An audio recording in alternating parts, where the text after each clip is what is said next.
December 25th was not an average day for BAM inhabitants. 2 foreshocks shook the city at 3 in the afternoon and 10 at night. Everyone went to bed unsure of what was happening or what would follow.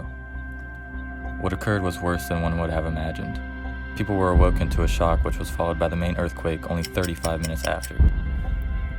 At 5:26 a.m. on December 26th of 2003, the sleeping city was faced with a situation they had never been prepared for.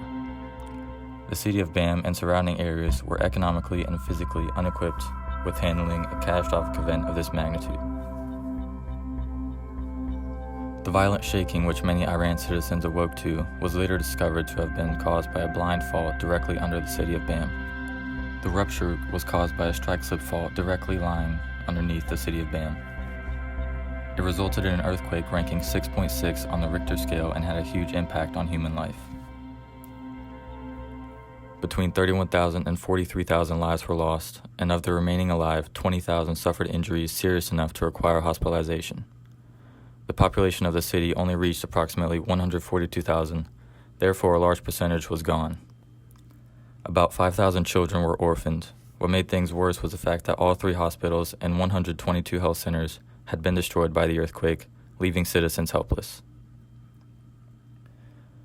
400 people became disabled and 75,000 were left homeless because of the building's destruction. 100% of the buildings were destroyed to some capacity, 90% of them being destroyed almost completely. 30 out of 64 irrigation systems failed, and transportation, although moderately damaged, was able to recover quickly. Nonetheless, it would take 3 to 5 years for the city to recover from its losses and reconstruct, costing up to $1.5 billion throughout the process. The landscape being uninhabitable as a result of the city being destroyed to rubble meant that the recovery process would not be easy. Citizens knew that they must take procedures and precautions in the future in order to protect themselves and their losses for future catastrophes.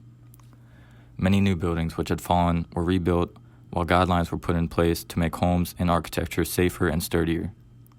Permits issued on these buildings would prevent and keep citizens safe in the event of another earthquake, especially during the reconstruction process.